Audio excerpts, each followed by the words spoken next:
All right, so in this video, I'm going to show you how to upload an assignment and what features I usually implement when I'm creating assignments to make it easier for me to track, follow, and transfer into courses at later dates. All right, so let's get right into it. I'm going to share my screen, pull it right up, and we're going to go right into the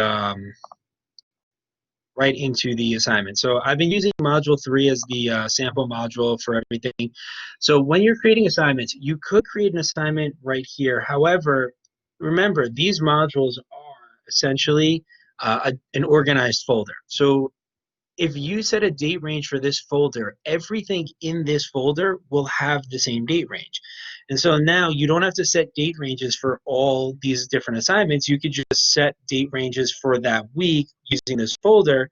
However you want to set your course up, it's entirely up to you. But you could also set date ranges inside this folder.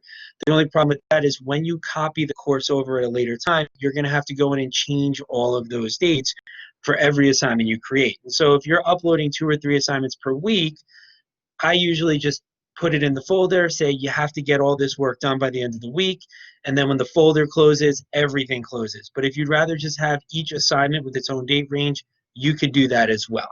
So I'm going to go into Module 3. You can see I've been making this video a few times, and this is probably take number 3 or 4 now, but either way, under content, this is where you can upload information, but this is not really how you're going to get students to upload files for you to evaluate. That's going to be in this assessments tab right here. And so if you want to create an assignment, you're going to click on assignment, and this is where you're going to everything. So we're going to call this assignment, please don't mess up. Right, so assignment, please, whatever. Instructions for the assignment can go here, but what you could also do is attach a file for instructions. So let's pretend here's my instructions for their cardiovascular fitness workout. I've attached a file for instructions, or I can just hand type them in right there as well. The due date, set a due date. It's going to be due whenever I decide. Points possible. This is going to be a 100-point assignment. And if you want to add a rubric, you can. So I have over the past few semesters, I've been creating rubrics, and so they're all there. I can add a rubric. You can create your own rubric, or if you have one already created in Word, you can also just attach that as a file, right? And this way the students have access to the rubric as a Word document as well.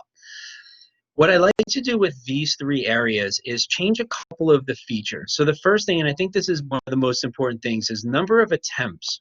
Okay, if you leave it at a single attempt, once they upload a file, students cannot upload any more files. That's it. They get one shot at it. So that means if they've uploaded the wrong file or want to make corrections to it, they can't. And then you have to go in and reconfigure this particular setting to give that student a chance to re-upload another file. So what I like to do is either multiple attempts or unlimited attempts. Personally, I do unlimited attempts. I allow students to upload work up until the due date, and they can make corrections and revisions up until the due date. However, once that due date passes, that's it. The assignment's closed out, and everything is final. In terms of how I grade it, I always keep it at the last graded attempt, but you can change this to the average of the total grades, the first attempt, the highest grade, however you want to do it. I just leave it at the last attempt. And I like to check off this to make sure they're not plagiarizing. So this is just a way for me to track how original their content is. I don't change anything in reading options. That stays as is. However, I do add under the display grades, I do like to add the letter version. So if they earned an 85, this would automatically show up as a B+ and an 85 in the grade book. I make it available. And remember, if you're in the module, you don't need to set a limit availability. However, if this is a standalone assignment, you may want to put a date range in there. Once I'm done, I just click submit, and it'll pop up right here, assignments please. So now, just check it. I'm going to click enter student preview right at the top right here. Okay, and I'm just going to go to module 3 and make sure that everything worked out. And here it is, assignment please. Okay, the links are all there, everything's there. Students can just upload whatever they need to upload. They click submit. What's great about this is once they've uploaded an assignment, okay, I'm going to just type in there. I'm also going to attach a file so you can know how it looks, so you can kind of decide what you want to do with your courses. Once you're done, you click submit. So now I'm a student. I've just submitted an assignment, and look, bottom right corner, give it 2 seconds. I'm about to get an email. Whenever it pops up, you'll see it. There it is. Got an email, submission received. So now if a student says, I uploaded the work, I don't know what happened, you can say, hey, you should have gotten an email receipt.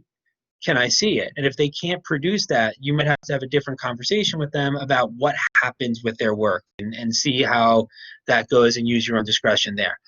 When you're ready to grade things, you would just basically exit student preview. Okay, so I'm gonna remember.